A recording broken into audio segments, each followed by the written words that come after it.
50 രൂപയ്ക്ക് വേണ്ടിയിട്ടില്ല, അനധികൃതമായിട്ട് അല്ല. അങ്ങനെ നിങ്ങൾ സീനാണ്.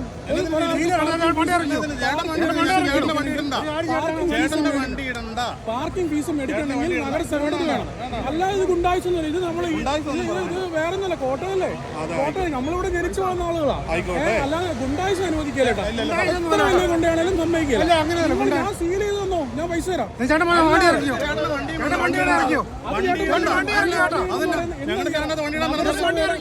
നഗരസഭയുടെ ഒരു ഇതില് വണ്ടി ഉണ്ടെന്ന് പറയാൻ നിങ്ങൾക്ക് എന്താ അധികാരം? ഇത് നഗരസഭയുടെ പ്രോപ്പർട്ടിയാണ്. ചേട്ടാ 2,40,000 രൂപയ്ക്ക് ഇത് റെന്റ് കിട്ടുന്നത്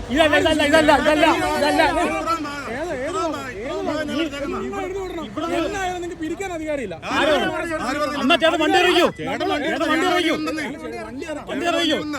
ഞങ്ങളുടെ വണ്ടി ഇടാൻ വേണ്ടി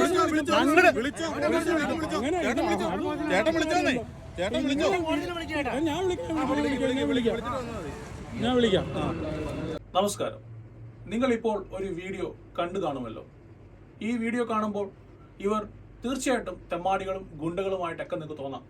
എന്നാൽ നിങ്ങൾ അങ്ങനെ വിചാരിക്കുന്നതോടൊപ്പം തന്നെ ഒരു കാര്യം കൂടി മനസ്സിൽ ചിന്തിക്കുക. വളരെ ദയാലുക്കളായിട്ടുള്ള, അക്രമം താരതമ്യേന കുറഞ്ഞ ഗുണ്ടകൾ മാത്രമാണ് ഇവർ. സാധാരണ രീതിയിൽ മറ്റ് ഏതെങ്കിലും തരത്തിലുള്ള ആളുകളായിരുന്നെങ്കിൽ, കുറച്ചും കൂടെ ക്രിമിനൽ ആക്ടിവിറ്റിയുള്ള ആളുകളായിരുന്നെങ്കിൽ അവർ ഇങ്ങനെ ആയിരിക്കില്ല പ്രതികരിക്കുന്ന. ഒരുപക്ഷെ 4 അടി നൽകിയതിന് ശേഷം മാത്രമേ പ്രതികരിക്കുകയുള്ളൂ. കാരണം അതിനുള്ള സാഹചര്യവും അവിടെയുണ്ട്. എല്ലാ സാഹചര്യങ്ങളും ഈ ഗുണ്ടകൾക്ക് അനുകൂലമായിട്ടും അവർ കുറച്ചും കൂടെ വിനയാനുതരായിട്ടാണ് പെരുമാറിയത്. എന്താണ് ആ എല്ലാ സാഹചര്യങ്ങൾ കൂടി എന്ന് നിങ്ങൾ കേട്ടു നോക്കൂ. എന്നിട്ട് നിങ്ങൾ അഭിപ്രായം പറയൂ. കഴിഞ്ഞ ബുധനാഴ്ച കോട്ടയത്ത് എത്തിയ ഞാൻ, സാധാരണ രീതിയിൽ കോട്ടയത്ത് എത്തുന്ന സമയത്ത് തിരുനക്കര തേവറിന്റെ മുന്നിൽ ഒരു ഗണപതി കോവിലുണ്ട്. ആ ഗണപതി കോവിലിൽ ഒരു കാണിക്ക അർപ്പിക്കുന്നത് സാധാരണ രീതിയിൽ ചെയ്യാറുണ്ട്. അപ്പോൾ കഴിഞ്ഞ ആഴ്ച തിരുനക്കരയിൽ ഉത്സവം നടക്കുകയാണ്. അപ്പോൾ അതിൻ്റെ ഫ്രണ്ടിൽ വണ്ടി പാർക്ക് ചെയ്ത് ഗണപതി കോവിലിൽ കാണിക്ക അർപ്പിക്കുക എന്ന് പറയുന്നത് സാധ്യമായ ഒരു കാര്യമല്ല. അതുകൊണ്ട് ജോസ്കോ, തിരുനക്കരയിൽ എത്തിയിട്ടുള്ളവർക്ക് അറിയാം, അവിടെ ഒരു ജോസ്കോ ജ്വല്ലറി ഉണ്ട്. ആ ജോസ്കോ ജ്വല്ലറിയുടെ ഓപ്പോസിറ്റ് ഒരു പ്രൈവറ്റ് സ്റ്റാൻഡ് ഉണ്ട്. ആ പ്രൈവറ്റ് സ്റ്റാൻഡ് ഇപ്പോൾ പുതിയ സ്റ്റാൻഡ് പണിയുന്നതിന് വേണ്ടിയിട്ട് ഇടിച്ച് നിരപ്പാക്കി ഒരു ഗ്രൗണ്ട് പോലെ ആക്കിയിട്ടേക്കാണ്. ആ സ്ഥലത്ത് കൊണ്ട് ഞാൻ വണ്ടി പാർക്ക് ചെയ്യുന്നു. വണ്ടി പാർക്ക് ചെയ്ത് പുറത്തേക്ക് ഇറങ്ങുന്ന സമയത്ത് ഒരാൾ ഒരു റെസിപ്റ്റുമായിട്ട് വന്നു. അപ്പോൾ നമ്മൾ സാധാരണയായിട്ട് റെസിപ്റ്റായിട്ട് വരുമ്പോൾ നമ്മൾ വിചാരിക്കുന്നത് എന്താണ്, അവിടെ വാഹനം പാർക്ക് ചെയ്യുന്നതിന് വേണ്ടിയിട്ടുള്ള റെസിപ്റ്റ്, ഒരു തുക തരാൻ വേണ്ടിയിട്ടാണ്. ശരി, ഞാൻ എൻ്റെ പൈസ എത്രയാണെന്ന് ചോദിക്കുന്നു. 50 രൂപയെന്ന് അദ്ദേഹം പറയുന്നു.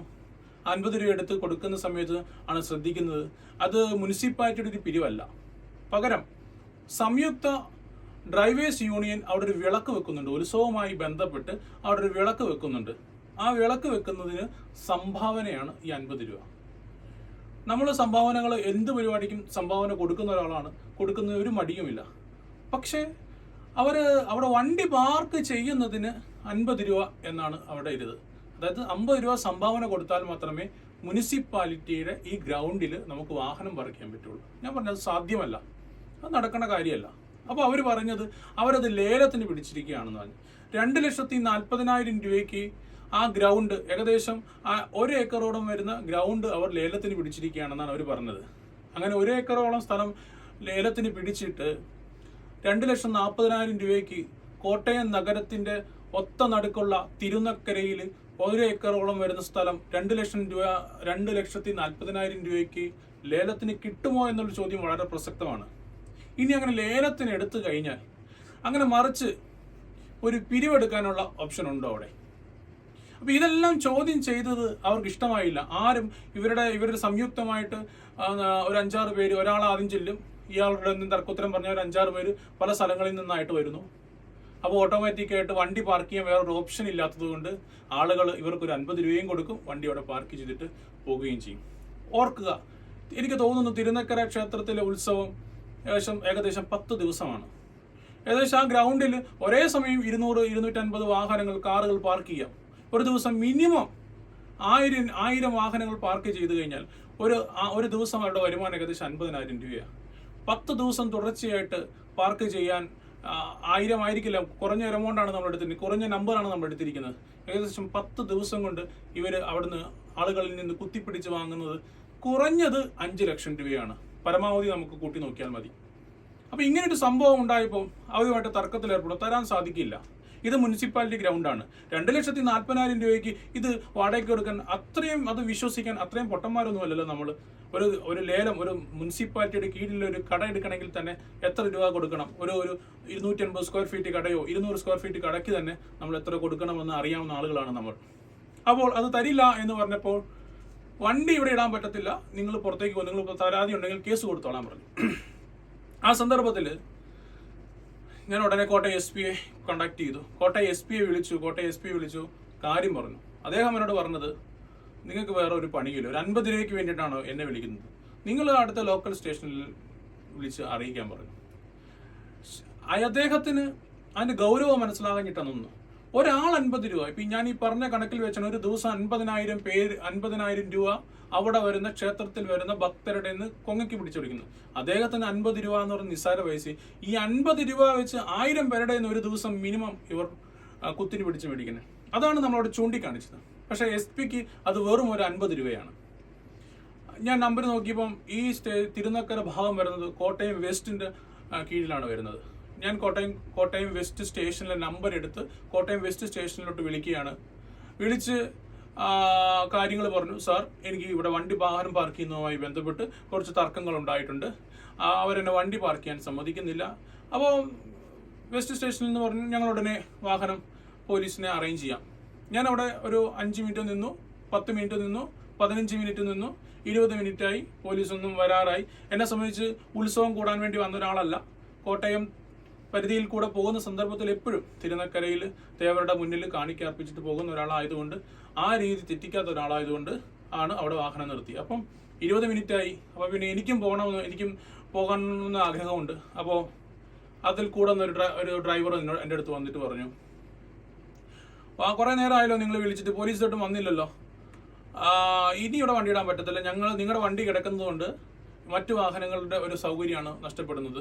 അതുകൊണ്ട് നിങ്ങൾക്ക് പോലീസിനെ കാണണമെന്ന് അത്ര നിർബന്ധമാണെങ്കിൽ നിങ്ങൾ ഈ ഗ്രൗണ്ടിൻ്റെ പുറത്ത് കൊണ്ട് വണ്ടി പാർക്ക് ചെയ്ത് വെയിറ്റ് ചെയ്യുക. അപ്പോൾ എനിക്കും തോന്നി ഇനി ഇവിടെ നിന്നിട്ട് കാര്യമില്ല, പോലീസ് വരാൻ ഉദ്ദേശിക്കുന്നില്ല എന്ന് മനസ്സിലാക്കിയത് കൊണ്ട് ഞാൻ അവിടുന്ന് വാഹനം എടുത്ത് ഇറങ്ങാൻ സ്റ്റാർട്ട് ചെയ്ത് ഒരു ടയർ അല്ലെങ്കിൽ 2 ടയർ കറങ്ങിയ സമയത്ത് വേറൊരുത്തൻ വന്ന് ബോണറ്റിൽ വന്ന് അടിച്ച്, നീ എവിടെ പോകണു എന്ന് ചോദിച്ചു. ഞാൻ പറഞ്ഞു, പോവുകയാണ്, പോലീസ് വരുന്നില്ല, എന്തായാലും ഞാൻ ഇവിടെ പാർക്ക് ചെയ്യാൻ പറ്റില്ല. അപ്പോൾ അദ്ദേഹം പറഞ്ഞത്, നീ അവിടെ നിൽക്കി, നീ പോലീസ് വന്നിട്ട് ഉണ്ടാക്കിയിട്ട് പോകുമെന്ന് പറഞ്ഞവനല്ലേ, നീ അവിടെ നിൽക്കി, നീ പോലീസ് വന്ന് ഉണ്ടാക്കിയിട്ട് പോയാൽ മതി. അപ്പോൾ ഞാൻ റിവേഴ്സ്, അപ്പോൾ തിരിച്ച് മറ്റു വാഹനങ്ങൾക്ക് പോകാൻ വേണ്ടി തിരിച്ച് അതേ രീതിയിൽ റിവേഴ്സ് വെക്കുന്ന സമയത്ത് ഇവന്മാരെടുത്ത് ചെരുപ്പ് അങ്ങോട്ട് ടയറിനടിയിലിട്ടിട്ട് എന്നിട്ട് ഉറക്കെ വിളിച്ചു പോകാൻ തുടങ്ങി. എൻ്റെ കാലിൽ വണ്ടി കയറ്റി. അപ്പോൾ ആ വീഡിയോ എല്ലാം ഞാൻ ഇതിനൊപ്പം ഉൾപ്പെടുത്താം. അപ്പോൾ അവരുടെ ഡ്രൈവർമാരെല്ലാം വന്ന് കുതിരെ വന്ന് ഈ ബോണറ്റിലും ബാക്കിലും എല്ലാം തുടരെ അടിക്കുകയും എന്നെ ആക്രമിക്കുകയും ഒക്കെ ചെയ്തു. ഈ ആക്രമണം നടന്നുകൊണ്ടിരുന്ന സമയത്ത് ഒരു പോലീസുകാരൻ നടന്നു വരുന്നുണ്ട്, കൂളായിട്ടൊരു പോലീസുകാരൻ നടന്നു വന്നുണ്ട്. എന്താണ് അവിടെ പ്രശ്നം എന്ന് ചോദിച്ചു വരുന്നു. അപ്പോൾ ഡ്രൈവർമാരെന്ന് പറയാൻ നമുക്ക് ഇവർ ഡ്രൈവർമാരാണെന്ന് സംശയമാണ്. എന്താണെന്ന് വെച്ചാൽ ഇവർക്ക് 2 കാല് നിരത്ത് ഉറക്കുന്നില്ല, അതുപോലെ മദ്യപിച്ച് ലെക്ക് കെട്ടിട്ടാണ് നിൽക്കുന്നത്. എല്ലാവരും തന്നെ മദ്യത്തിൻ്റെ ഒരു ആസക്തി, ലഹരിയുടെ ആസക്തിയിലാണ് ഇവർ നിൽക്കുന്നത്. സാർ, ഇവൻ ഡ്രൈവറിൻ്റെ കാലിൽ വണ്ടി കയറ്റി എന്ന് പറഞ്ഞു. അപ്പം ഉടനെ വന്ന പോലീസുകാരൻ അതിലും രസമാണ്. അദ്ദേഹത്തെ കണ്ടു കഴിഞ്ഞാൽ ഈ മദ്യപാനികളെക്കാളും കഷ്ടം. ഒരു മുറുക്കി ചുണ്ടിലൊക്കെ മുറുക്കി തുപ്പലുകളൊക്കെ ഇങ്ങനെ ഒഴുകിക്കൊണ്ടിരിക്കുന്ന ഒരവസ്ഥയിൽ യഥാർത്ഥത്തിൽ ഒരു മദ്യപാനിയെക്കാളും മോശമായ രീതിയിൽ ഇങ്ങനെയൊക്കെ കേരള പോലീസിൽ ആളുകളുണ്ടെന്ന് തന്നെ നമുക്ക് സംശയം തോന്നും. കാരണം ഇത്രയും ഒരു പൊതുസ്ഥലത്ത് ഒരു പോലീസുകാരൻ കടന്നു വരുന്നത് മുറുക്കിക്കൊണ്ട്, അത് ആ ചുണ്ടിൽ ആ മുറുക്കി തുപ്പിൽ ഒലിപ്പിച്ചുകൊണ്ട് വന്നിട്ട് ഡ്രൈവർമാർ പറയുവാണ് ഇവൻ കാറ് ഇദ്ദേഹത്തിൻ്റെ കാലിൽ കയറ്റി. അപ്പോൾ ഉടനെ വന്നിട്ട് എൻ്റെ ഡ്രൈവർ സീറ്റിലെ ഡോറ് വലിച്ചു തുറന്നിട്ട് ഇറങ്ങടാ നീ മദ്യപിച്ചിട്ടുണ്ടല്ലേടാ, നീ ബാക്കിൽ കയറ് എന്ന് പറഞ്ഞിട്ട് അദ്ദേഹം എന്നെ ബാക്കിൽ ഇരുത്തിയിട്ട് വണ്ടി എടുത്തുകൊണ്ട് നിങ്ങളെല്ലാവരും സ്റ്റേഷനിലോട്ട് വന്നേക്ക്, ഇവരുടെ കാര്യം ഞങ്ങൾ നോക്കിക്കൊള്ളാം എന്ന് പറഞ്ഞ് കൊണ്ടുപോവാണ്. യഥാർത്ഥത്തിൽ അദ്ദേഹത്തിന് ഏത് വാഹനം, ഓരോ വാഹനത്തിന് ഗിയർ പോലും എങ്ങനെയാണ് അദ്ദേഹം ഗിയർ പോലും, എൻ്റെ വാഹനത്തിൻ്റെ ഗിയർ പോലും അദ്ദേഹത്തിന് ഇടാൻ അറിയില്ലായിരുന്നു. പിന്നെ ഞാൻ പറഞ്ഞോളൂ സാർ, ഇതിൻ്റെ ഫസ്റ്റ് ഇൻ ഗിയറിന് വ്യത്യാസമുണ്ട്, സാധാ വാഹനത്തെ പോലെയല്ല. അങ്ങനെ ഇൻഡിക്കേറ്ററിൻ്റെ അടുത്ത് വൈപ്പർ ഇടുകയും, എന്നാലും ഒരു വാഹനം ഞാൻ ഉപയോഗിച്ച് പരിചയമില്ലാത്തൊരു വാഹനം ഉപയോഗിക്കുമ്പോൾ എങ്ങനെയാണെന്നുള്ള കാര്യം ചോദിച്ച് മനസ്സിലാക്കി അത് ഓടിക്കാനുള്ള കാര്യം പോലും അദ്ദേഹം ചെയ്തില്ല. അപ്പോൾ വാഹനം കോട്ടയം വെസ്റ്റ് പോലീസ് സ്റ്റേഷനിൽ എത്തുന്നു. വെസ്റ്റ് പോലീസ് സ്റ്റേഷന് മുന്നിലെത്തുന്ന സമയത്ത് ഒരു വനിതാ SI മറ്റൊരു പോലീസുകാരൻ ജീപ്പിലിരിക്കുന്നു, വനിതാ SI പുറത്തിരിക്കുന്നു. ഇവർ ചിരിച്ച് ഭയങ്കര ആഘോഷ പാർട്ടി, എന്താ DJ പാർട്ടി കഴിഞ്ഞാൽ എന്താ ആഘോഷത്തിൽ കാര്യങ്ങൾ ഷെയർ ചെയ്തുകൊണ്ടിരിക്കുന്ന സമയത്താണ് എൻ്റെ വാഹനം അവിടെ ചെല്ലുന്നു. എന്നെ ഇറക്കിയിട്ട് എന്നെ കൊണ്ടുവന്ന പോലീസ് ഉദ്യോഗസ്ഥൻ ഇവരോട് SIയോടായിട്ട് പറയുന്നത്, വനിതാ SIയോട് പറയുന്നത്, ഇവൻ തിരുനക്കര സ്റ്റാൻഡിൽ അവിടെ കടന്ന് വെള്ളം അടിച്ച് കൂത്താടുകയായിരുന്നു. അവിടെ കടന്ന് ഒച്ചപ്പാടും ബഹളവും കൂത്താടുകയായിരുന്നു. ആണോടാ, നിനക്കൊക്കെ ഒരു പണിയില്ലടാ, നീയൊക്കെ ഇറങ്ങിയേക്കുവാണോ എന്ന് പറഞ്ഞ് ഈ വനിതാ പോലീസുകാരി ഭയങ്കര ഷൗട്ടി. അപ്പോൾ ഞാൻ പറഞ്ഞു, ഞാൻ വെള്ളം അടിച്ചിട്ടുണ്ടെന്ന് മുൻകൂട്ടി നിശ്ചയിക്കരുത്.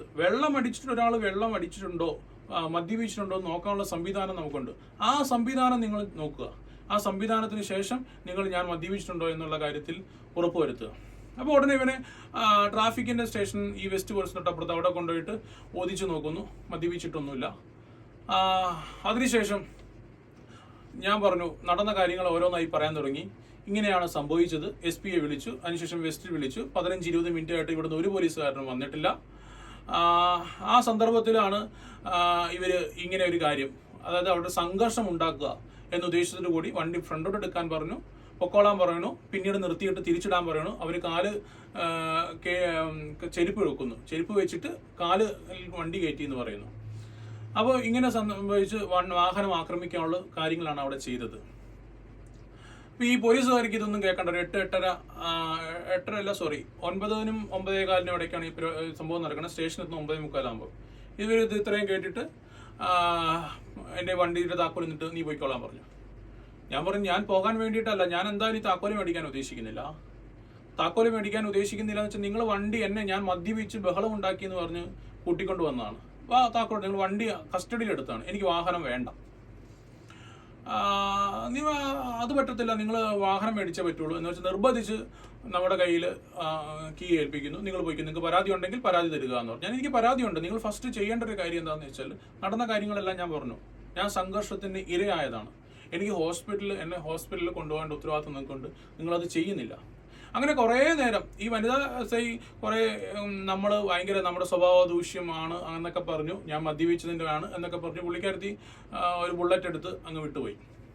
അതിനുശേഷം മറ്റ് നടപടികളൊന്നും ഉണ്ടാകുന്നില്ല.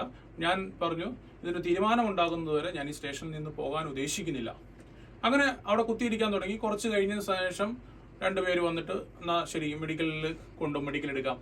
അങ്ങനെ കോട്ടയം ജില്ലാ ഹോസ്പിറ്റലിൽ കൊണ്ടുപോകുന്നു, മെഡിക്കൽ എടുക്കുന്നു.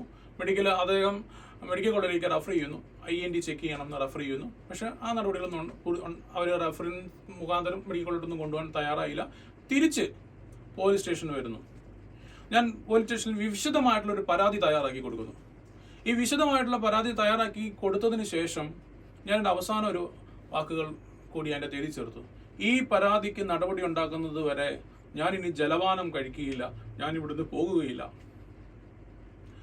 ഒരു പരാതി കൊടുത്തു കഴിഞ്ഞാൽ റെസിപ്റ്റ് തരേണ്ട ഒരു മര്യാദ ഉണ്ടല്ലോ. അവർ റെസിപ്റ്റ് തരുന്നില്ല, പരാതി എടുക്കാൻ അവർ തയ്യാറാകുന്നില്ല.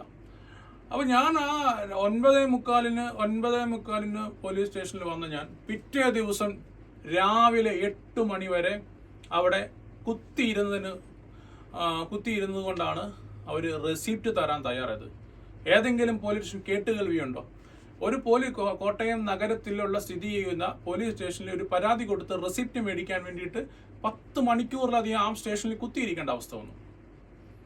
അപ്പോൾ ആ സ്റ്റേഷനിൽ ആ വനിതാ SI പിറ്റേ ദിവസം വന്നിട്ട്, മാഡം ഞാൻ ഇനി നിങ്ങൾക്ക് അപ്പോഴും ആ മർദ്ദിച്ചവർ അവിടെ അപ്പോഴും വിലസുകയാണ്, പലരോടും അപ്പോഴും പണം വാങ്ങിക്കൊണ്ടിരിക്കുകയാണ്, നിങ്ങൾ പോയി അവരെ പിടിക്കണം. അതിനൊന്നും തയ്യാറല്ല, അതിനൊന്നും അവർ പോകാൻ ഒന്നും അവർ തയ്യാറല്ല. അപ്പോൾ അവർ അറസ്റ്റ് ചെയ്യാതെ ഞാൻ പോകില്ല. ഈ വനിതാ SI രാവിലെ 8 മണിയായിട്ട് വന്നിട്ട് റെസിപ്റ്റ് എനിക്ക് തന്നു, മറ്റൊരു പോലീസ് ഉദ്യോഗസ്ഥൻ മുഖാന്തരം റെസിപ്റ്റ് എനിക്ക് തന്നു. അതിനുശേഷം നീ ഞങ്ങളുടെ ഇതിൽ സ്ഥാപനത്തിൽ വന്ന് കയറി ഇരിക്കുമല്ലേടാ, നീ പരാതി തന്നു, നിനക്ക് റെസിപ്റ്റ് തന്നു, ഇനി നിനക്ക് ഇവിടെ ഇരിക്കാൻ അധികാരമില്ല, വേഗം ഇറങ്ങിക്കോണമെന്ന് പറഞ്ഞ് ഒരാൾ കയ്യിലും ഒരു കാലിലും ശരീരത്തിലും പിടിച്ച് എന്നെ ഉന്തി പുറത്താക്കുന്നു. അതിനുശേഷം പുറത്തു നിന്ന് അവർ കുറേ വാഗ്വാദങ്ങൾ പറയണം. നിന്നെ എന്താണ് കൃത്യവിലോപത്തിന് പേരിൽ കേസെടുക്കാം എന്ന് പറഞ്ഞ് കുറേ നിയമങ്ങളും കാര്യങ്ങളും എല്ലാം അവർ പറഞ്ഞ് അവിടെ നിന്ന് വിരട്ടി ഓടിക്കുകയാണ് ഉണ്ടായത്. അതിനുശേഷം ആ മേഡം ഒരു കാര്യം പറഞ്ഞു, എന്നോട് ചോദിച്ചു നീ എന്ത് ചെയ്യുന്നു? ഞാൻ പറഞ്ഞു സ്ഥാപനം നടത്തുവാണ്. എവിടെയാണ് സ്ഥാപനം നടത്തുന്നത്? ഞാൻ വൈക്കത്താണ് സ്ഥാപനം നടത്തുന്നത്. എന്ത് സ്ഥാപനമാണ്? വിദ്യാഭ്യാസ സ്ഥാപനമാണ്, മത്സര പരിശീലന കേന്ദ്രമാണ് എന്ന് പറയണം. അപ്പോൾ നീ വൈക്കത്താണല്ലേ? അപ്പം ഞാൻ നോക്കട്ടെ, എൻ്റെ ബന്ധത്തിലുള്ളവരോടൊക്കെ പറയാം ഇങ്ങനെ ഇവരെ പോലെയുള്ളവൻ്റെ അടുത്ത് ഒരിക്കലും പോകരുത് എന്ന് ഞാൻ എൻ്റെ ബന്ധുക്കാരോട് പറയാം. അത്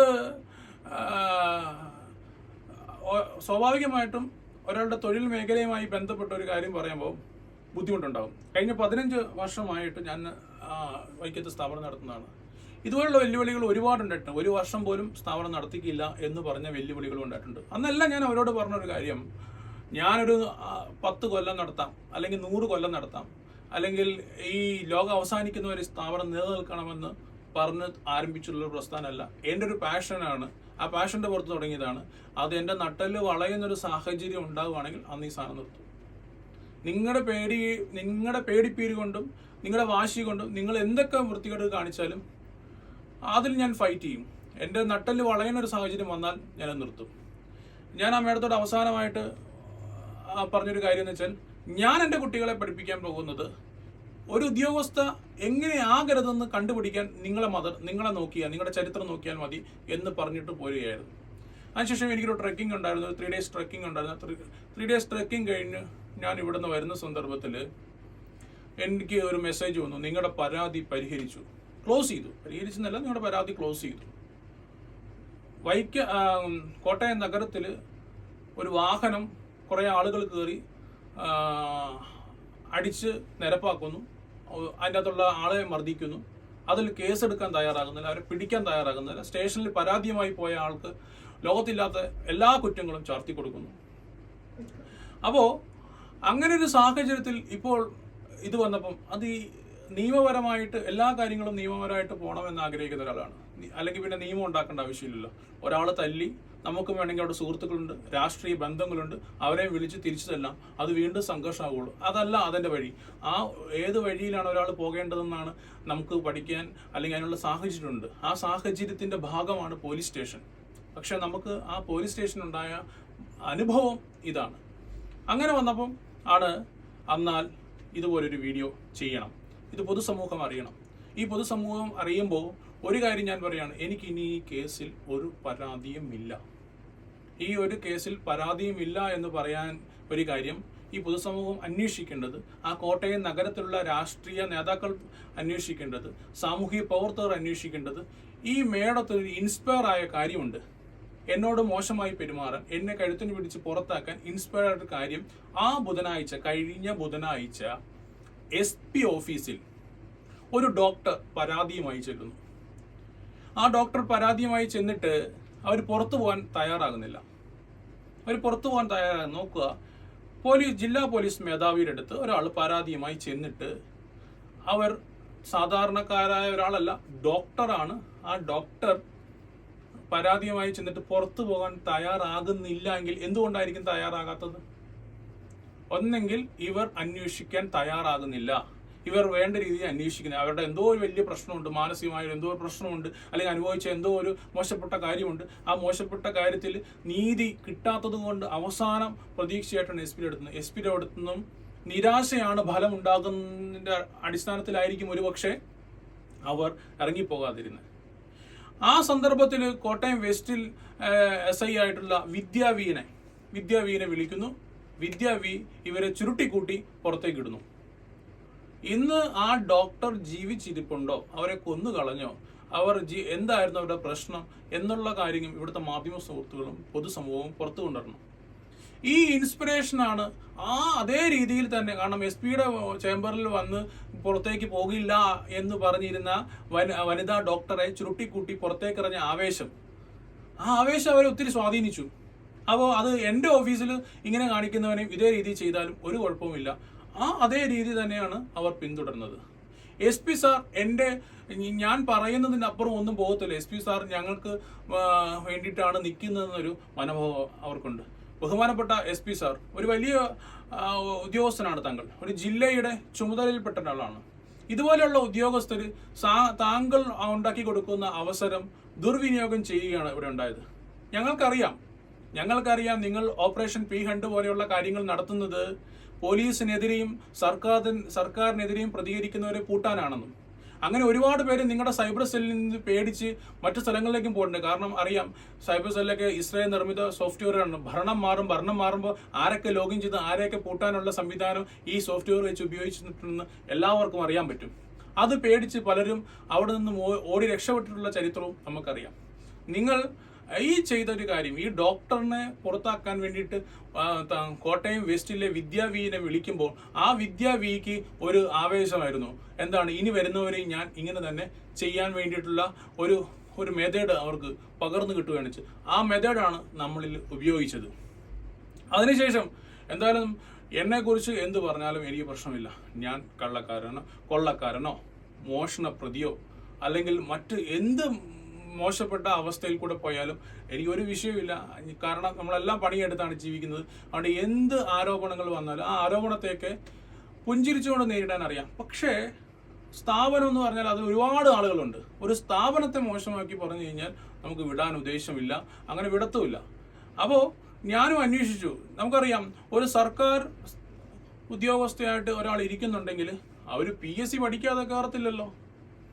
PSC പഠിക്കാൻ ഒരു PSC പഠിച്ച് ജോലിക്ക് കയറിയ ഒരാൾ ഒരിക്കലും അവരുടെ മുന്നിൽ വരുന്ന ആളോട് മോശമായിട്ട് ബിഹേവ് ചെയ്യില്ല എന്ന് തന്നെയാണ് വിഷയം. മോശമായിട്ട് ബിഹേവ് ചെയ്യുന്നവരുണ്ടാകാം, അഴിമതിക്കാരുണ്ടാകാം, ഒക്കെ ഉണ്ട്. എന്നാലും ഒരു പരിധിയിൽ നിന്നുകൊണ്ട് ഒരു പരിധിക്ക് അപ്പുറം പോകില്ല. അത് നമുക്ക് 100% ഉറപ്പായിട്ടുള്ള ഒരു കാര്യമാണ്. അങ്ങനെ നോക്കുമ്പോൾ എന്താണെന്നറിയാം, നമുക്കൊരു PSC പഠിക്കാൻ വന്ന കുട്ടി 1 വർഷം 2 വർഷമൊക്കെ തയ്യാറെടുത്ത് കഴിയുമ്പോഴാണ് ഒരു പരീക്ഷയ്ക്ക് വേണ്ടി ശരിക്കും ഒരു പരീക്ഷ എഴുതി കഴിഞ്ഞാൽ ഒരു ഷോർട്ട് ലിസ്റ്റിലേക്കൊക്കെ എത്തുന്ന സന്ദർഭം വരുന്നത്. ആ സമയത്ത് പോലും 1 മാർക്കിന് അല്ലെങ്കിൽ 0.33 മാർക്കിന് അല്ലെങ്കിൽ 0.67 മാർക്കിന് മെയിൻ ലിസ്റ്റിൽ വരാതെ പോകുമ്പോൾ അവരുടെ സങ്കടം വീണ്ടും ഇത് പ്രയത്നിച്ച് ഒരു 3 വർഷമൊക്കെ കഴിയുമ്പോൾ റാങ്ക് ലിസ്റ്റ് വന്നു. ആ റാങ്ക് ലിസ്റ്റിൽ വന്നതിന് ശേഷം അവർ ഓരോ ഗവൺമെന്റ് ഓഫീസുകൾ കയറി ഇറങ്ങും. എന്തിനാണെന്നറിയാവോ? അവരെ കൊണ്ട് തെണ്ടിപ്പിക്കുകയാണ് ചെയ്യുക. എന്താണ്, ഇവിടെ വേക്കൻസി ഉണ്ടോ, അങ്ങനെ അവർ വിവരാവകാശമൊക്കെ എടുത്ത് ഇത് റിപ്പോർട്ട് ചെയ്യണം. അങ്ങനെയാണ് പലരും സർക്കാർ സർവീസിലേക്ക് കയറിയത്.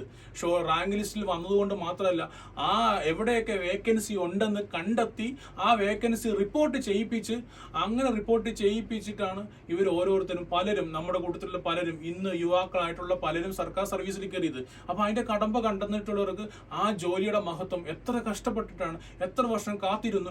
0.33 മാർക്കിന് റാങ്ക് ലിസ്റ്റിൽ നിന്ന് ഔട്ടായി. റാങ്ക് ലിസ്റ്റിൽ വന്നിട്ട് പോലും അപ്പോയിന്റ്മെന്റ് കിട്ടാതെ ആ റാങ്ക് ലിസ്റ്റ് ക്യാൻസൽ ആയിപ്പോയി. വീണ്ടും പരീക്ഷയ്ക്ക് വേണ്ടിയിട്ട് തയ്യാറെടുത്തു. റാങ്ക് ലിസ്റ്റ് വന്നതിന് ശേഷം പല ഗവൺമെന്റ് ഓഫീസുകളിലും ഇവിടെ എത്ര വേക്കൻസി ഉണ്ടെന്ന് കണ്ടെത്തി അന്വേഷിച്ച് റിപ്പോർട്ട് ചെയ്യിപ്പിച്ചു. അങ്ങനെ അഡ്വൈസും അപ്പോയിന്റ്മെന്റും മേടിച്ച് കയറി വരെ ഒരിക്കലും ചെയ്യില്ല. എന്തായാലും ഒരു സ്ഥാപനത്തെ, ഒരുപാട് പേർക്ക് ജോലി വാങ്ങിക്കൊടുത്ത സ്ഥാപനത്തെ, അവിടെ വർക്ക് ചെയ്യുന്ന ആൾക്കാരെ എല്ലാം ഇഴത്തുന്ന രീതിയിൽ അവർ പറഞ്ഞൊരു കാര്യം, എൻ്റെ കുടുംബത്തിലുള്ളവരെ അങ്ങോട്ട് വിടരുത് മേഡത്തിന്റെ കുടുംബത്തിലുള്ളവരെ ഇങ്ങോട്ട് വിടരുത്. ഞങ്ങൾ സ്ഥാപനം നടത്തുമ്പോൾ 1-ാം റാങ്കിന് ഞങ്ങളുടെ സ്ഥാപനത്തിൽ പഠിച്ചോട് ചോദിച്ചാൽ ഒരുപാട് വലിയ സ്ഥാപനമൊന്നുമില്ല, ചെറിയ സ്ഥാപനമാണ്. വളരെ കുറച്ച് കുട്ടികൾ പഠിക്കുന്ന വളരെ ചെറിയ സ്ഥാപനമാണ്. ആനയും അമ്പാനിയും ഉണ്ടെന്ന് ഒന്നും പറഞ്ഞ് അഡ്വർടൈസ്മെന്റ് നടത്താറില്ല. ഞങ്ങളിവിടെ വന്നോളൂ, ഞങ്ങൾ നിങ്ങൾക്ക് ക്വസ്റ്റ്യൻ എഴുതി തരാം, ഈ ക്വസ്റ്റ്യൻ മാത്രമേ പരീക്ഷയ്ക്ക് വരുള്ളൂ, ഇങ്ങനെയൊന്നും ഒരിക്കലും പറഞ്ഞു. നിങ്ങൾക്ക് കഷ്ടപ്പെടാൻ തയ്യാറാണോ? ഞങ്ങളുടെ കയ്യിൽ ഒരു ഷോർട്ട് കട്ടും ഇല്ല. കഷ്ടപ്പെടാൻ തയ്യാറാണോ? കൃത്യമായ വഴി ഞങ്ങളുടെ ഉണ്ട്. ആ വഴിയിൽ കൂടെ നിങ്ങൾ നടക്കാൻ തയ്യാറാണോ എങ്കിൽ നിങ്ങൾ സർവീസിൽ കയറും എന്ന് മാത്രം. ഇതാണ് ഞങ്ങളുടെ ഓഫർ.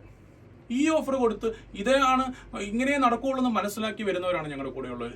അങ്ങനെ വളരെ കുറച്ച് കുട്ടികൾ മാത്രം പഠിക്കുന്ന ഒരു ചെറിയ സ്ഥാപനം. ആ ചെറുതാണെങ്കിൽ പോലും അവർ ജോലി കിട്ടുമ്പോൾ ഒരു കുടുംബത്തിന് രക്ഷയാകുന്നത് അതറിയാൻ പോകുന്നത് നമുക്ക് വളരെയധികം സന്തോഷമാണ്. ആ സ്ഥാപനത്തെ നിങ്ങൾ പറഞ്ഞത് നിങ്ങളുടെ കുടുംബത്തിലുള്ളവർ ഇങ്ങോട്ട് വിടില്ല. നിങ്ങളുടെ കുടുംബത്തിലുള്ളവർ വിടരുത്. കാരണം ഇതേ രക്തം, ഇതേ മെന്റാലിറ്റി ഉള്ളവരാണ് വരുന്നതെങ്കിൽ ഒരിക്കലും ഈ നാട് ആഗ്രഹിക്കുന്നത്, ഈ നാടിന് അനുയോജ്യമായ ആഗ്രഹിക്കുന്ന തരത്തിലൊരു പോലീസുകാരൻ ആ പോലീസ് സ്റ്റേഷൻ ഉണ്ടാകണമെന്നാണ്. നിങ്ങളെപ്പോലെയുള്ളവരാണ് വരുന്നതെങ്കിൽ ഒരിക്കലും അതിനൊരു മാറ്റം ഉണ്ടാകില്ല. പിന്നീടാണ് അറിയാൻ കഴിഞ്ഞത് മേഡം PSC പരീക്ഷ എഴുതി സർവീസിൽ കയറിയിട്ടുള്ള ആളല്ല. അതുകൊണ്ടാണ് നിങ്ങൾക്ക് ആ ജോലിയുടെ വില അറിയാതെ പോയത്. മേഡം ഒരു ആശ്രിത നിയമനമാണെന്നാണ് ഞാൻ അറിയാൻ കഴിഞ്ഞത്. അപ്പോൾ മേഡത്തിന് അന്വേഷിക്കുക, കൂടെയുള്ളവർ അന്വേഷിക്കുക, ഒരു ജോലിക്ക് വേണ്ടിയിട്ട് എത്ര ബുദ്ധിമുട്ട്. മേഡത്തിന് അതുകൊണ്ട് കൊണ്ട് ജോലി പോയാലും കുഴപ്പമില്ല, അതൊന്നും ഒരു വിഷയം ഉണ്ടാകുന്ന കാര്യമല്ല. കാരണം ഈ ജോലി കിട്ടാൻ വേണ്ടിയിട്ടുള്ള കഷ്ടപ്പാട് മേഡം അറിഞ്ഞിട്ടില്ല.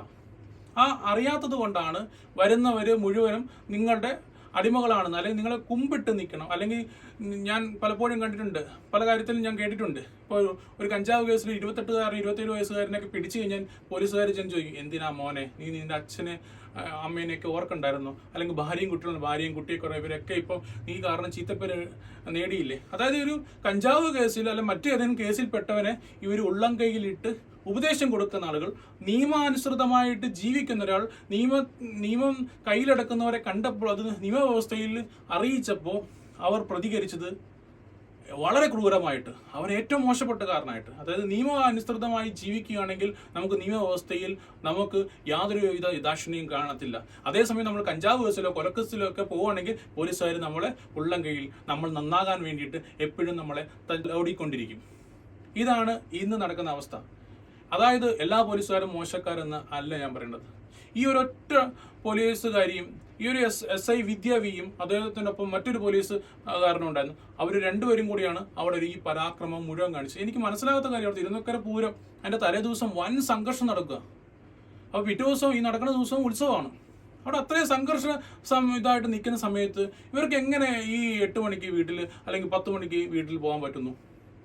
ആ പോലീസ് സ്റ്റേഷനിൽ അവിടെ ഉണ്ടായിരുന്ന പോലീസ് ഉദ്യോഗസ്ഥനുണ്ട്, കുറച്ച് പ്രായമുള്ള. അദ്ദേഹമൊക്കെ വളരെ വളരെ മാന്യമായിട്ട് ഒരു പോലീസുകാരൻ എങ്ങനെയാകണമെന്ന് വിദ്യാവിക്ക് മാതൃകയാക്കാൻ പറ്റിയ പോലീസുകാരൻ അവിടെയുണ്ട്.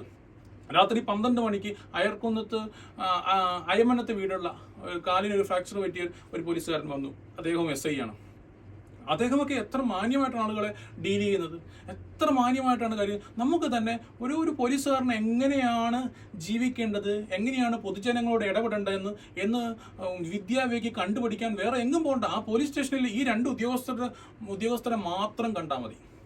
പക്ഷേ അവർ ലോകത്തെ മുഴുവനും ഇല്ലാണ്ടാക്കണം, അല്ലെങ്കിൽ ആര് വന്നാലും എൻ്റെ മുന്നിൽ വരുന്നവർ എല്ലാവരും കുഴപ്പക്കാരാണ്, വിഷയക്കാരാണ്, അവരോട് മോശമായിട്ട് വാക്കുകൾ മാത്രമേ ഞാൻ ഉപയോഗിക്കൂ എന്ന് ദൃഢനിശ്ചയത്തോട് പെരുമാറുന്ന ഒരു ഉദ്യോഗസ്ഥയാണ്. അത് പൊതുസമൂഹം അറിയണം. ഇങ്ങനെ നിങ്ങൾക്ക് അനുഭവം ഉണ്ടായിട്ടുണ്ടെങ്കിൽ തീർച്ചയായിട്ടും നിങ്ങളും ഇത് മുഖം കാണിച്ചുകൊണ്ട് തന്നെ തുറന്നു പറയാൻ തയ്യാറാകണം എന്നാണ് എനിക്ക് പറയാനുള്ളത്. മറ്റൊരു കാര്യം കൂടെ ഞാൻ ഈ അവസാന നിമിഷം ഞാൻ അറിഞ്ഞത്, കഴിഞ്ഞ ദിവസം എൻ്റെ ഇൻസിഡൻറ്റ് കഴിഞ്ഞ ദിവസം ഒരു നെൽ കർഷകൻ ഇവരുടെ ഓഫീസിലെത്തുന്നു. അദ്ദേഹത്തിന് തന്നെ പോകാൻ കുറച്ച് ഭയമുള്ളതുകൊണ്ട് ഒരു അധ്യാപകനെയും കൂട്ടെ വിളിച്ചു. ഇവർ ക്യാബിനിലെത്തുന്നു. അപ്പോൾ ക്യാബിനിലെത്തിയ സമയത്ത് ഇവർ ചോദിക്കുന്നു, വിദ്യാവി ചോദിക്കുന്നു, ആരാണ് പരാതിക്കാരൻ? മേഡം ഞാനാണ് പരാതിക്കാരൻ. അപ്പോൾ ഇയാളാരാ? കൂടെ വന്ന. ഇറങ്ങിപ്പോടാ, നിനക്ക് പരാതിയില്ലല്ലോ, ഇറങ്ങിപ്പോടാ, അധ്യാപകനാണ്, ഇറങ്ങിപ്പോടാ എന്നാണ് പറഞ്ഞത്. ഇത് ഞാൻ അവിടെ ഉണ്ടായിരുന്ന ആളല്ല. അവിടെ ഇവരുടെ പീഡനം വരുന്ന പരാതിയായിട്ട് വരുന്നവർ മാത്രമല്ല, ആ പോലീസ് സ്റ്റേഷനിൽ ഇവരുടെ കീഴുദ്യോഗസ്ഥർ വരെ ഇവരുടെ പീഡനം അനുഭവിക്കുന്നുണ്ട്. അല്ലെങ്കിൽ വൈക്കത്തുള്ള ഞാൻ ഇത് അറിയേണ്ട ആവശ്യമില്ലല്ലോ. ഇങ്ങനൊരു കാര്യം നിങ്ങൾ അന്വേഷിക്കണം. ഒരു ഡോക്ടർ കഴിഞ്ഞ ബുധനാഴ്ച ഒരു ഡോക്ടറിനെ കഴുത്തിന് പിടിച്ച് പുറത്താക്കിയത് എന്ത് പരാതിയുമായിട്ട് SP ഓഫീസിൽ ചെന്നപ്പോഴാണ്. ഒരു അധ്യാപകനെ ഇറങ്ങിപ്പോടാ എന്ന് പറയാൻ മാത്രമുള്ള രീതിയിൽ എന്ത് തെറ്റാണ് അവിടെ നടന്നിട്ടുള്ളത്? അപ്പോൾ ഇത് വലിയ ഒരു ക്രൈസിസ് ആണ്. ഇന്ന് മദ്യത്തിനും മയക്കുമരുന്നിനും ഒക്കെ ഒരു സമൂഹം വളരെയധികം വഴിതെറ്റി നടക്കുന്ന സമയത്ത് അതിനെക്കുറിച്ചൊന്ന് ഇൻഫോം ചെയ്താൽ, ഒരു പറ്റം മദ്യപാനികൾ കൂട്ടം ചേർന്ന് ആക്രമിക്കുന്ന സമയത്താണ് നമ്മൾ പോലീസിനെ ബന്ധപ്പെടുന്നത്. അങ്ങനെ നമ്മൾ പരാതിപ്പെടുമ്പോൾ പോലീസ് സ്റ്റേഷനിൽ ഇങ്ങനെ ഒരു അനുഭവമാണ് ഉണ്ടാകുന്നതെങ്കിൽ നമ്മൾക്ക് എവിടെ നിന്നാണ് നീതി കിട്ടേണ്ടത്? നമ്മൾ എങ്ങനെയാണ് നീതി കണ്ടെത്തേണ്ടത്? എന്തായാലും അന്ന് തിരുനക്കരയിലുണ്ടായിരുന്ന ആ മുഴുവൻ ഓട്ടോ ഡ്രൈവർമാർ, ഗുണ്ടായുസം കാണിച്ചവരോടെല്ലാം ഞാൻ ക്ഷമ ചോദിക്കുകയാണ്. കാരണം എന്താണെന്ന് ചോദിച്ചാൽ, ഞാൻ ആയിരുന്നു നിങ്ങളുടെ ഓട്ടോ സ്റ്റാൻഡിൽ ഉണ്ടായിരുന്നതെങ്കിൽ, നിങ്ങളെപ്പോലെ ഒരു മദ്യപാനിയായിട്ട് ആരോടും തർക്കിക്കുന്ന, ആരോടും ബഹളമുണ്ടാക്കുന്ന ഒരു മദ്യപാനിയായിട്ട് ഞാനായിരുന്നു ആ ഓട്ടോ സ്റ്റാൻഡ്. ഒരു പക്ഷേ ആദ്യം വന്നവട്ട് 2 എണ്ണം കൊടുക്കും. കാരണം നമുക്ക് പേടിക്കണ്ട. വിദ്യാ വിനെ പോലെയുള്ള ഒരു SI-യുടെ പോലീസ് പരിധിയിലാണ് നമ്മുടെ സ്റ്റാൻഡ് ഉള്ളത്. 2 എണ്ണം കൊടുത്താലും കുഴപ്പമില്ല, അവർ വന്ന് അന്വേഷിക്കില്ല. അങ്ങനെയൊന്നും ചെയ്തില്ലല്ലോ. ഈ മദ്യപാനികളായിട്ടുള്ള ഈ ഓട്ടോ ഡ്രൈവർമാരുടെ അച്ഛനമ്മമാരോടും ഞാൻ നന്ദി അല്ലെങ്കിൽ അവരോട് ബഹുമാനപൂർവ്വം പറയും. നിങ്ങളുടെ മക്കൾ നല്ലതാണ്. കാരണം അവർ കുറച്ച് മദ്യപിക്കും, കുറച്ച് ഗുണ്ടായുസം ഉണ്ട്, പക്ഷെ അവർക്ക് അടിക്കാനും കൊല്ലാനും ഉള്ള സാഹചര്യം ഉണ്ടായിട്ട് പോലും എന്നെ കൊല്ലാതെ അവർ വിട്ടല്ലോ. അവരുടെ ഭാര്യമാരോട് ഞാൻ പറയണം, നിങ്ങളുടെ ഭർത്താക്കന്മാർ നല്ലതാണ്. ആ സാഹചര്യത്തിൽ അവർക്ക് വേണമെങ്കിൽ എൻ്റെ വാഹനം കത്തിക്കാം, അവർ വാഹനം കത്തിച്ചില്ലല്ലോ. അതുകൊണ്ട് നിങ്ങളുടെ ഭർത്താക്കന്മാർ വളരെ നല്ല ചെറിയ തരത്തിലുള്ള ഗുണ്ടയാണ്, പക്ഷെ വലിയ സാഹചര്യം ഉണ്ടായിട്ട് പോലും അച്ചടക്കമുള്ള ഗുണ്ടകളാണ്. അവരുടെ മക്കളോട് ഞാൻ പറയും, നിങ്ങളുടെ അച്ഛന്മാർ വളരെ നല്ല ആളുകളാണ്. കാരണം എനിക്ക് നടന്നു പോകാൻ പറ്റുന്ന രീതിയിൽ എന്നെ അവിടുന്ന് വിട്ടല്ലോ. അപ്പോൾ അവർ എന്തായാലും ഈ ആദ്യത്തെ വീഡിയോയിലുള്ള എല്ലാ സഹോദരങ്ങളോടും ഞാൻ മാപ്പ് ചോദിക്കുകയാണ്. കാരണം ഇങ്ങനെയൊരു സാഹചര്യത്തിൽ നിങ്ങൾക്ക് ആരെ വേണമെങ്കിലും വെട്ടിക്കൊല്ലാം, കുത്തിക്കൊല്ലാം, വാഹനം കത്തിക്കാം.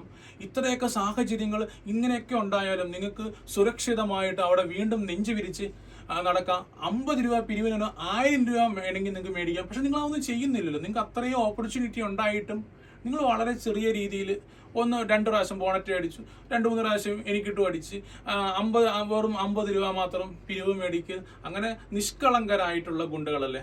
ഒരുപക്ഷെ നിങ്ങളെ ശരിക്കും പൂവിട്ട് പൂജിക്കേണ്ടതാണ്. കാരണം എല്ലാ സാഹചര്യവും നിങ്ങൾ ഒത്തുണങ്ങി വന്നിട്ടും അതൊന്നും അല്ലാതെ കുറച്ച് പക്വതയോട്ട് എല്ലാവർക്കും സാമ്പത്തിക ഞെരുക്കമുണ്ട് എന്ന് മനസ്സിലാക്കി ചെറിയ പിരിവ് നടത്തുന്ന ആ ചേട്ടന്മാർക്ക് എന്തായാലും ആ ചേട്ടന്മാർക്കുണ്ടായ ആ ബുദ്ധിമുട്ട് എനിക്ക് എന്തായാലും വളരെയധികം ഖേദമുണ്ട്. മറ്റൊരു കാര്യം, കോട്ടയം ജില്ലയിൽ കഴിഞ്ഞ ദിവസം 4 പേരെ കുത്തി. കോട്ടയം വെസ്റ്റ് പോലീസ് സ്റ്റേഷൻ പരിധിയിലാണ്. അതിന് 2 ആഴ്ച മുമ്പാണ് ഒരു പോലീസുകാരനെ കോട്ടയത്തിട്ട് കുത്തുന്നത്. അതിന് 1 മാസം മുമ്പാണ് ഒരു പോലീസുകാരനെ അടിച്ചു കൊല്ലുന്നത്. എന്താണ് കോട്ടയം ജില്ലയിൽ മാത്രം പോലീസുകാർക്ക് എതിരെ ഇത്രയധികം ആക്രമണങ്ങൾ നടക്കുന്നത്? കാരണം ഗുണ്ടകൾക്കറിയാം ഇവരെ സ്റ്റേഷനിൽ കൊണ്ടിരുത്തിയിട്ട് അങ്ങനെ തലോടി ഉമ്മ വെച്ചാണ് അവരെ വിടുന്നത്. എന്ത് വന്നാൽ ഇവരെ അക്രമം കാണിച്ചാൽ എന്താണ് ഇനി സംഭവിക്കാൻ പോകുന്നത് എല്ലാ കാര്യങ്ങളും അറിയാം. ശക്തമായ നടപടികളില്ലാത്തതുകൊണ്ട് കോട്ടയം ജില്ലയിൽ പോലീസിന് പോലും ഇറങ്ങി നടക്കാൻ പറ്റാത്തൊരു സാഹചര്യം. പോലീസിനെ പോലീസിനെ തല്ലിക്കൊല്ലുന്നു, കുത്തുന്നു. കഴിഞ്ഞ ദിവസം കൂടി 4 പേര് കുത്തേറ്റു. ഇത് ശ്രദ്ധിക്കേണ്ടതാണ്. രാഷ്ട്രീയ നേതൃത്വം ശ്രദ്ധിക്കേണ്ടതാണ്. ഭരണ നേതൃത്വം ശ്രദ്ധിക്കേണ്ടതാണ്. നിങ്ങൾ ഓർക്കുക, ഭരണ നേതൃത്വത്തോട് എനിക്ക് പറയാനുള്ളത്, ആ സ്റ്റേഷനിൽ 2 ഉദ്യോഗസ്ഥരാണ് ചുമതല വഹിക്കുന്ന 2 ഉദ്യോഗസ്ഥർ കാരണം ഈ കേരള പോലീസിന് ഒത്താകെ നാണക്കേടുണ്ടാക്കി വെക്കുന്നത്. ഒരു പോലീസുകാരൻ എങ്ങനെ ആയിരിക്കണമെന്ന് മാതൃകയാക്കാവുന്ന പോലീസുകാരനും ആ പോലീസ് സ്റ്റേഷനുണ്ട്. ഇതിന് കടിഞ്ഞാനിടണം. ജില്ലാ നേതൃത്വത്തിൽ ഇരിക്കുന്നവർ പോലീസിനെതിരെയും ഭരണകൂടത്തിനെതിരെയും എന്തെങ്കിലും പറഞ്ഞാൽ നിങ്ങൾ ഉണ്ടാക്കുന്ന ഓപ്പറേഷൻ വഴി നിങ്ങളുടെ ഓപ്പറേഷൻസിൽ പലരും പല പേരിലിട്ടും നിങ്ങൾ ആളുകളെ പിടിക്കുന്നു. ആ ആളുകളെ പിടിച്ച് കോടതിയിൽ വരുമ്പോൾ ഇതൊന്നും തെളിവില്ലാതെയും അല്ലെങ്കിൽ നിരപരാധിയുമായിട്ട് വിട്ടടിക്കുന്നു. പക്ഷെ നിങ്ങൾ ആഗ്രഹിക്കുന്നത് തന്നെ ഇത് കോടതിയിൽ വന്നു കഴിഞ്ഞാൽ അത്രയും ഉണ്ടാവുകയുള്ളൂ എന്ന്. പക്ഷേ നിങ്ങൾക്ക് ആഗ്രഹം എന്താണ്? പിറ്റേ ദിവസത്തെ പത്രത്തിൽ ഓപ്പറേഷൻ വീക്കെൻഡ് വഴി ഇത്ര ആളുകളെ പിടിച്ചു. അതോടുകൂടി അവർ പോലീസിനെ വിമർശിക്കുന്നതും സർക്കാരിനെ വിമർശിക്കുന്നതും കുറയ്ക്കും, സമൂഹത്തിൽ ഒറ്റപ്പെടും. പക്ഷേ ഇതിനപ്പുറം ജീവിതം എന്താണെന്ന്, മനുഷ്യൻ എന്ന് പറഞ്ഞാൽ നമ്മുടെ ശരീരമല്ലെന്നും അതിനുള്ള എനർജിയാണെന്നും ആ എനർജി എല്ലായിടത്തോളം പോലും ജ്വലിക്കുമെന്ന് തീരുമാനിച്ചിട്ടുള്ള ആളുകളും ഈ നാട്ടിലുണ്ടെന്ന് നിങ്ങൾ മനസ്സിലാക്കണം. വിദ്യാ വിനെ പോലെയുള്ളവർ പോലീസിന് ഒത്താകെ നാണക്കേടാണ്. നിങ്ങൾ അവരെ പോലെയുള്ള പോലീസ് ഉദ്യോഗസ്ഥരെ നിലയ്ക്ക് നിർത്തുക, അവർക്ക് വേണ്ടിയിട്ട് പ്രത്യേക ട്രെയിനിങ് കൊടുക്കുക. എങ്ങനെയാണ് ഒരു സമൂഹത്തോട് ഇടപെടേണ്ടത്, ഒരു പരാതിക്കാരോട് ഇടപെടേണ്ടത് എങ്ങനെയാണ് എന്നുള്ള കാര്യത്തിൽ അവരെ പഠിപ്പിക്കാൻ ഈ ഭരണകൂടം തയ്യാറാകണമെന്ന് അഭ്യർത്ഥിക്കുന്നു.